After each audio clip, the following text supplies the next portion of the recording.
मेरा भाई नहीं था, कहाँ से लेके आएंगे भाई।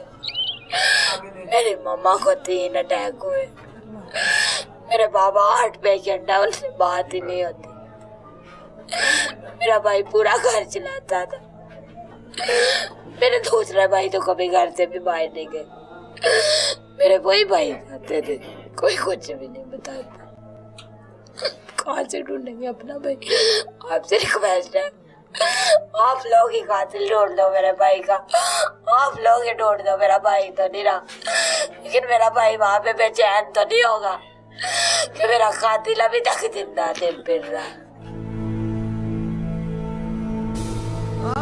गरीब नवाज सबके केसेस में आती है ना, वो सबकी माँ है, उसको ही बोलो हमें इंसाफ दिलवा दो, मेरे भाई का कातिल को ढूंढ दो, हमें ये तो बता दो मेरे भाई को क्यों मारा है, मेरे भाई ने किया क्या था, मेरे भाई की क्या गलती थी।